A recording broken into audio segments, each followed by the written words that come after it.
कुठे डिस्टर्ब होणार नाही, कुठे रहदारीचा त्रास होणार नाही आणि ध्यानस्थ म्हणजे चांगल्या याच्यामध्ये मुलांना फ्रेश वातावरणामध्ये अभ्यास करता यावा या दृष्टीनं ही संकल्पना समोर आली. नंतर मी त्याचा पाठपुरावा केला आणि आपल्या शहरामध्ये विदर्भात एवढी नसेल एवढी अभ्यासिका 6.5 कोटीची आपण त्या ठिकाणी मंजूर करून घेतली. त्याचं कामही पूर्ण झालं आहे. चांगल्या पद्धतीनं आपण त्याचं बांधकामही करून घेतलं.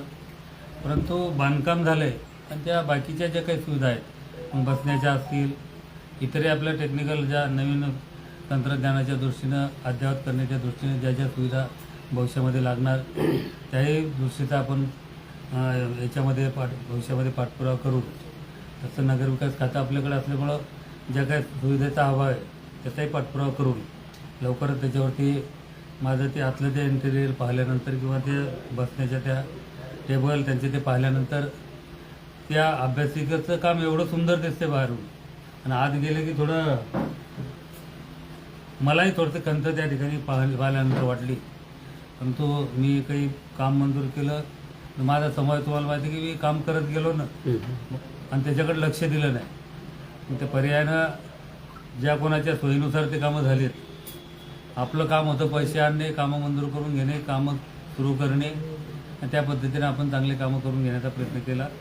परंतु ज्या अपुऱ्या सुविधा आहेत विद्यार्थ्यांना मी निश्चित आजच्या या त्यांच्या चर्चेच्या निमित्तानं सांगेल त्या सुविधेसंदर्भातली कुठलीही अडचण भविष्यामध्ये त्या ठिकाणी ठेवणार नाही. मी जरी माजी असलो तरी एक सत्तेतला माजी आमदार म्हणून त्या विद्यार्थ्यांच्या सुविधेसाठी जे जे काही लागतील म्हणजे त्या शासनाकडनं लागणारा निधी असेल वैयक्तिक काही आपल्याला काय त्या ठिकाणी काही द्यायचं काम पडलं तर निश्चित देण्याचं काम मी त्या ठिकाणी करणार आहे. त्यांनी जे काही विषय या ठिकाणी मांडले त्याच्यातून नगरपालिका आणि मी आणि विद्यार्थी याच्यातून समन्वय काढून त्यांच्या समस्या तात्काळ सोडवण्यासाठीच्या सूचना मी तशा दिलेल्या आहेत आणि मी स्वतः लक्ष घालून त्या विद्यार्थ्यांच्यावरही अन्याय होणार नाही आणि कुठेतरी नगरपालिका आणि विद्यार्थी याच्यातून समन्वय काढून त्याचा प्रश्न मार्गी लावू. आपण सांगितलं विदर्भातील पहिली अभ्यासिका एवढी चांगली झाली 100% मान्य आहे. दिसाबी लागलं लोकांना ते सर्व गोष्टी झालेल्या आहेत. गोरगरिबांचे विद्यार्थी त्यामध्ये कमी पैशामध्ये अभ्यास करायला पाहिजेत हे तुम्ही तुमच्या परीनं 100% पूर्ण केलेलं आहे. जनतेला युवकांना विद्यार्थ्यांना ह्या गोष्टी सुद्धा मान्य आहेत आणि माहिती येतात. पण नगरपालिकेकडून फी वाढण्यात यायला लागली. खाजगी ज्या कोचिंग खाजगी ज्या अभ्यासिका येतात तिथं 400 ते 500 रुपयेच आहे.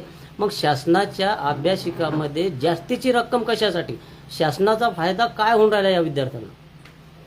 नाही आता मी सर्व त्याचा खर्च दररोजचा डेलीचा असेल त्यांना लागणं विद्युत असेल पाणी असेल तिथल्या सुविधा असतील त्या सुविधा त्याच्यानंतर विद्यार्थ्यांच्या बाबतीमधल्या ज्या अडचणी याच्यातून आपण त्या साधा सरळ मार्ग काढण्याचा प्रयत्न करू. आता ते हिशोबात काही मी जाणार नाही परंतु विद्यार्थ्यावर मला जर विचारलं मी विद्यार्थ्याच्या बाजूला आहे आणि त्यांच्यावर अन्याय होणार नाही एवढं मी सांगतो. विद्यार्थ्यांची मागणी आहे जे शेतकरी आहेत म्हणजे विधवा महिला असतील किंवा अल्पभूधारक शेतकरी असतील अपंग विद्यार्थी असतील काही त्यांच्यासाठी थोडी सवलत द्यायला पाहिजे. त्याच्यामध्ये काही त्याच्या शासनाच्या परिपत्रकामध्ये त्याचं काही नाही आहे आणि मी बघितलंही नाही. वाटल्यात बघून घेतो तसं काय असेल तर त्याच्यातूनही मार्ग काढू.